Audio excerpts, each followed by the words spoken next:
O Alexandre de Moraes foi abandonado após a investida de Trump contra a nossa soberania? Será que depois que jogaram Magnitsky pra cima do Xandão, abandonaram ele? Vou perguntar aqui pro Pedro Zambardo no plantão no Meteoro.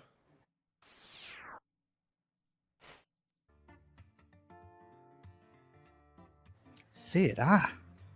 Pedro, isso tem a ver com uma cartinha pro governo estadunidense? Tem a ver com uma cartinha, mas assim, foram algumas notícias desencontradas, né? Na verdade, o que aconteceu foi, por incrível que pareça, os ministros do Supremo optaram por uma reação um pouco mais discreta, que não foi bem discreta assim, viu, Sofia? Hoje retomaram os trabalhos do ano judiciário, né? E ficou assim o começo do dia dos caras falando: a gente vai soltar uma. Vai ler uma nota, mas nem vai mencionar que é o governo dos Estados Unidos. E aí ficou-se com a impressão, que é o clickbait do meu título, eu vou falar que é clickbait dentro do próprio corte, que parecia que o Alexandre de Moraes tinha sido abandonado. A coisa não foi bem assim, e na verdade quem ofereceu muito auxílio ao Alexandre foi o governo Lula. O presidente Lula fez uma reunião ontem fora da agenda com os ministros para alinhar uma defesa do Alexandre, algo inclusive que ele dispensou. Vamos começar pela apuração do Poder 360, que não é um site de esquerda, é um site de direita, para lá às vezes da extrema direita. Bem E aí ele longe de ser de esquerda, aliás. Exatamente. Mas a informação é essa mesma, tá, gente? Não tem nem desmentida nem nada. A maioria do Supremo Tribunal Federal se recusou a assinar uma carta em defesa de Moraes. Ministro punido pela lei Magnitsky pressionou colegas por apoio para ter apoio unânime, mas não teve sucesso. Racha no Supremo ficou explícito em jantar organizado por Lula. O ministro do Supremo Tribunal Federal, Alexandre de Moraes, pressionou seus colegas para que todos assinassem uma carta em sua defesa na última quarta, dia 30 de julho. Moraes acabara de saber que o governo dos Estados Unidos estava impondo a ele uma punição estabelecida pela lei Magnitsky, que veta qualquer atividade com instituições bancárias ou econômicas americanas. Não houve consenso. Segundo a apuração do Poder 360, mais da metade dos 11 ministros do Supremo considerou impróprio fazer um documento assinado por todos para contestar uma decisão interna dos Estados Unidos. Essa atitude dos colegas foi uma decepção para Moraes, que esperava ter a unanimidade a seu favor. Optou-se por uma nota institucional e em tom ameno, assinada pelo presidente da Corte, Roberto Barroso. O texto sequer menciona os Estados Unidos. Isso aconteceu no dia 30, tá, gente? Então, essa informação que nós temos do dia 30. Aí as coisas foram andando, o Lula entrou na jogada, e aí o próprio Moraes virou para o Lula e disse que não quer atuação do governo em sua defesa nos Estados Unidos. A Advocacia Geral da União estudava opções para ações nos Estados Unidos contra a sanção do ministro do Supremo. Reportagem aí da Kátia Seabre e do César Feitosa. O ministro Moraes, do Supremo, informou o governo Lula que descarta por hora uma ação em sua defesa nos Estados Unidos. O magistrado afirmou, segundo relatos, que neste momento não pretende levar adiante o processo em solo americano. O Lula estudou, Sofia, processar os Estados Unidos, tá? E o que eu acho uma atitude corretíssima. Beleza, vocês querem ir pra cima da gente, então a gente vai processar vocês aí. E eu digo para vocês, tá? Não digo que a gente vai ganhar a ação, mas ia ter uma repercussão, inclusive, lá dentro. Porque eu aposto que o Partido Democrata ia apoiar isso aí. Por determinação de Lula, por sugestão dos ministros do Supremo Tribunal Federal, a AGU representaria Moraes diante da Justiça dos Estados Unidos para questionar a sanção financeira imposta pelo presidente Trump. O uso da estrutura da AGU em favor de Moraes teria sido sacramentado após um encontro fora da agenda de Lula com ministros do Supremo na noite de quarta, dia 30. O problema do encontro, Sofia, é que muita gente faltou. Não faltou só o Fux, o Cássio Nunes e o André Mendonça. A Carmen Lúcia não foi. O Edson Fachin só foi porque já estava junto com os ministros antes. Então rolou meio que uma torta de climão, assim. O pessoal não estava muito afim. E assim, gente, cá entre nós, como o Trump bufou para trás no tarifaço, é bom também, assim, as instituições brasileiras não exagerarem na dose, mas que precisa ter uma resposta, precisa. Eu acho que especialmente do governo Lula.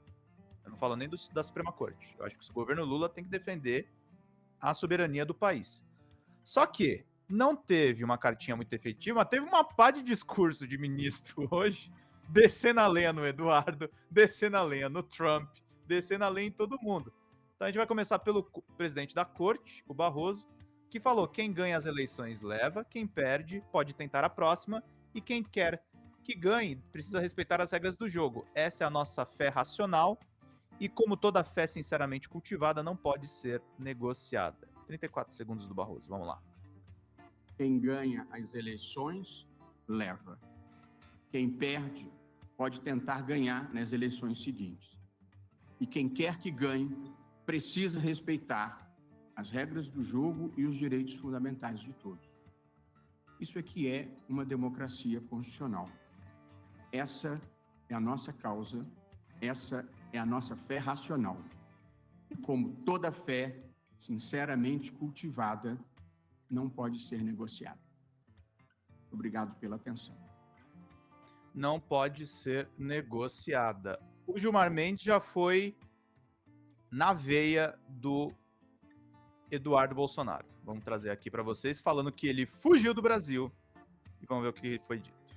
Não é segredo para ninguém que os ataques à nossa soberania foram estimulados por radicais, inconformados com a derrota do seu grupo político nas últimas eleições presidenciais. Entre eles, um deputado que, na linha de frente do entreguismo, fugiu do país para covardemente difundir aleivosias contra o Supremo Tribunal Federal, um verdadeiro ato de lesa pátria. O Eduardo Bolsonaro foi chamado de lesa pátria, e aí temos o próprio Xandão chamando os cabras de milicianos. Esse trecho tem 1 minuto. Vamos lá.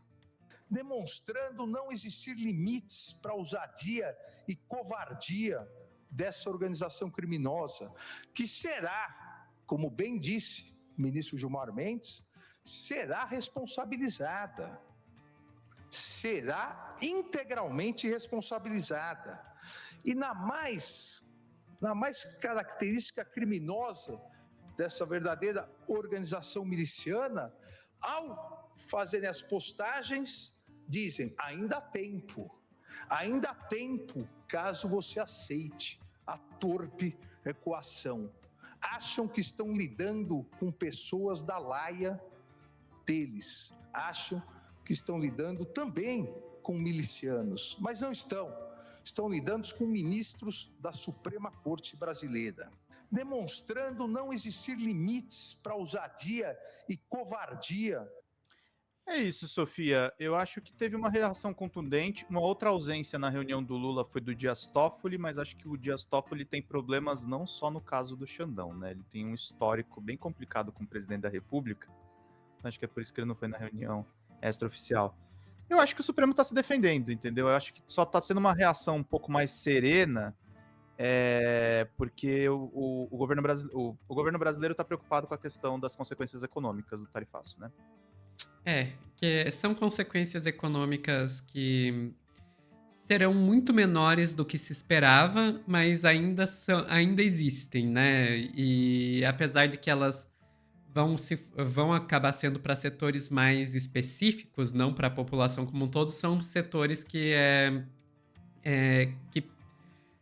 são estratégicos para, se o Lula quiser puxar para o lado deles, ao invés de de deixar irem para o lado da extrema-direita nas próximas eleições. Agora, a gente tem que lembrar aí que o judiciário ele é independente, ele é autônomo. Né? Eu entendo que exista uma articulação entre o judiciário e o governo, mas em última instância, se o judiciário quisesse partir para cima e dizer dane-se se o governo Lula não tá feliz com isso, ele pode. Ele pode. E enquanto, do ponto de vista do governo Lula, eu consigo entender que, ok, se a medida que foi aplicada pelos Estados Unidos, que ainda nem será aplicada a partir do dia 6 pelos Estados Unidos, não foi tão grande quanto esperado, a minha reação também não pode ser tão grande quanto esperado. No caso do judiciário, a gente não pode dizer isso, porque no caso do judiciário, de fato, você teve a retirada do visto de 8 pessoas, você, de fato, de 8 ministros, né? Você, de fato, teve aí a aplicação da Lei Magnitsky no Alexandre de Moraes, apesar de que é uma coisa tão bizarra que até as empresas que deveriam estar sancionando o Alexandre através da aplicação da lei nem sabem direito como fazer isso, que é uma coisa que eu tô vendo muita reportagem sobre isso hoje. Tá As engraçado empresas, isso, inclusive, né? as empresas ficam tipo, tá, pera, ok, o que que eu devo fazer? O que que esperam que eu faça, sabe? Então, assim, eu esperaria uma reação mais violenta aí, não é violenta a palavra, mas maior, mais contundente por parte do judiciário do que do governo Lula. Agora, Lula, eu ainda acho que seria legal se você quebrasse patente de medicamentos, sabe? É win-win. O SUS ganha, a população brasileira ganha e irrita aliados do Trump. Vai, E você Lula. ganha a eleição. E você ganha a eleição. Vai, Lula. Manda ver, vai. Enfim. É isso, Pedro. Porque senão, sabe qual que é a impressão que eu fico? O Trump botou o bode na sala, depois tirou o bode, deixou a sujeira ali do bode e a gente tá feliz, agradecendo, comemorando que só ficou a sujeira e não o bode lá. Não deveria ter ficado nem a sujeira do bode. Eu acho que essa reação foi muito reflexo de parte da covardia do judiciário e tem um elogio que tem que ser feito. O discurso do Barroso estava muito bom. E o Barroso é um ministro bem mais ligado aos Estados Unidos do que o Xandão, né? Ele, inclusive, a família dele tem propriedades lá, né? Enfim, ficamos por aqui, Pedro? Ficamos por aqui, Sophie. Não abandonaram o Xandão, não, mas podia ter sido melhor. Podia ter sido melhor. Pessoal que está assistindo ao vivo, não saiam daí que a gente já volta com mais notícias aqui no Plantão do Meteoro.